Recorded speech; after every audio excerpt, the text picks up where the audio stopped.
નમસ્કાર ખેડૂત મિત્રો. ક્યારે એવું વિચાર્યું છે કે મોંઘામાં મોંઘા ખાતર અને દવાઓ વાપરવા છતાં પાકનું ઉત્પાદન કેમ વધતું નથી? તો આજે આપણે એ જ રહસ્ય પરથી પડદો ઉઠાવવાના છીએ જે તમારી ખેતી કરવાની રીતને બદલી શકે છે. ચાલો શરૂ કરીએ. આપણામાંથી ઘણા ખેડૂતોનો આ અનુભવ છે ખરો ને? આપણે ખેતરમાં મોંઘા ખાતરો નાખીએ, દવાઓ છાંટીએ, પણ મનમાં એ જ સવાલ રહી જાય કે આટલો ખર્ચ કર્યા પછી પણ પરિણામ કેમ નથી મળતું? કેમ ફળોમાં ધાર્યા મુજબ ચમક નથી આવતી? તમે પણ આ બધું જોયું જ હશે. ફળો પર ચમક જ ન હોય, ટામેટાં કે દાડમ જેવા ફળો પાકે એ પહેલાં જ ફાટી જાય, ફૂલો ખરી પડે, અથવા તો કોબીજ જેવી શાકભાજીના દાંડા અંદરથી પોલા નીકળે. તો આ બધી સમસ્યાઓ પાછળનું સાચું કારણ શું હોઈ શકે?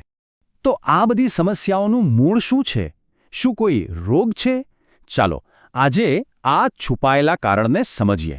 ના, આનું મૂળ કારણ કોઈ રોગ નથી, પણ બે એવા પોષક તત્વોની કમી છે જેને આપણે મોટા ભાગે નજરઅંદાજ કરી દઈએ છીએ. આપણા બે છુપાયેલા હીરો જે પાકની ગુણવત્તા અને વજન નક્કી કરે છે, અને તે છે કેલ્શિયમ અને બોરોન. તો ચાલો સૌથી પહેલાં આપણા પહેલા હીરો એટલે કે કેલ્શિયમને મળીએ અને સમજીએ કે એ છોડ માટે શું કરે છે. એકદમ સાદી ભાષામાં કહીએ તો કેલ્શિયમ એટલે છોડનો સિમેન્ટ.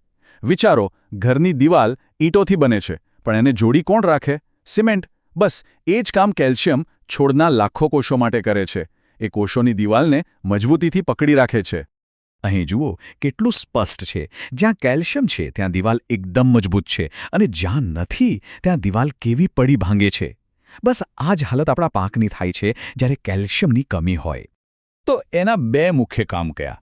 પહેલું, મજબૂત કોષ દિવાલો બનાવી જેથી ફળ ફાટે નહીં. અને બીજું, જે સૌથી અગત્યનું છે, નવા સફેદ મૂળનો વિકાસ કરવો. અરે ભાઈ, જો મૂળ જ નહીં હોય તો છોડ જમીનમાંથી ખાતર પાણી લેશે ક્યાંથી?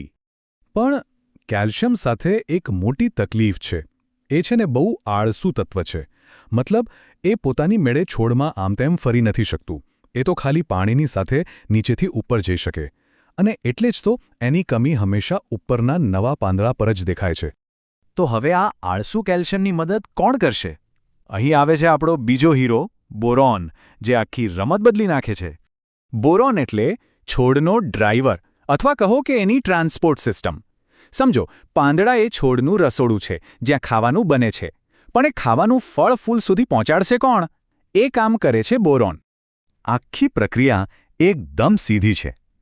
પાંદડામાં ખાવાનું બન્યું, બોરોને એને ઉપાડ્યું અને સીધું પહોંચાડી દીધું ફળ, ફૂલ અને બીજ સુધી. જો બોરોન ઓછું હોય તો બધો ખોરાક પાંદડામાં જ પડ્યો રહે. અને એટલું જ નહીં, બોરોનના બીજા પણ ઘણા કામ છે. એ ફળોને મોટા અને ગળ્યા બનાવે છે, ફૂલમાંથી ફળ બનવાની પ્રક્રિયામાં એટલે કે પરાગનયનમાં મદદ કરે છે, અને છોડના હોર્મોન્સને પણ બેલેન્સમાં રાખે છે.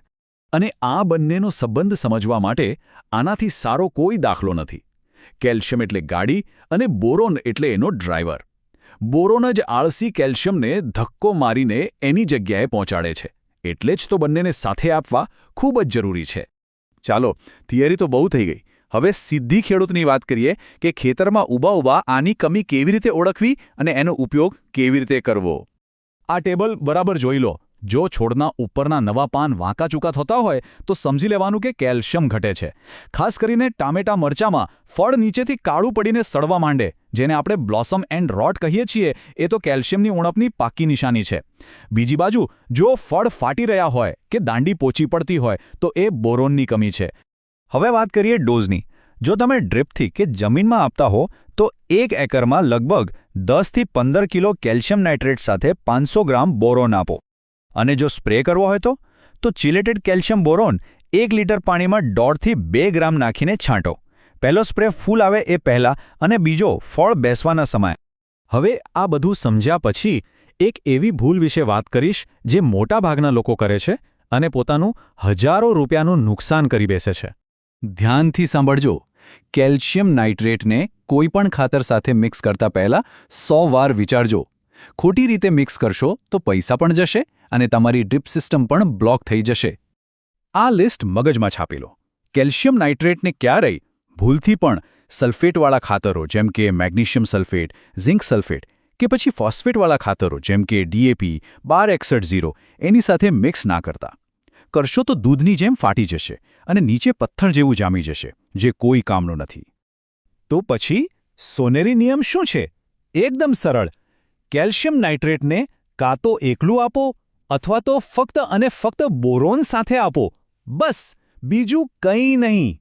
તો આખી વાતનો સાર એ જ છે કે કેલ્શિયમ અને બોરોન, આ બે મજબૂત પાયાનું જો બરાબર ધ્યાન રાખવામાં આવે તો પાકની ગુણવત્તા અને ઉપજ બંનેમાં જબરજસ્ત સુધારો જોવા મળી શકે છે. આશા છે કે આ માહિતી તમને ખૂબ કામ લાગશે. હવે એક સવાલ તમારા માટે.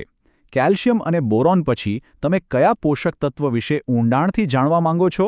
મેગ્નેશિયમ કે સલ્ફર? નીચે કોમેન્ટમાં જરૂર જણાવજો. ફરી મળીશું એક નવી અને ઉપયોગી જાણકારી સાથે.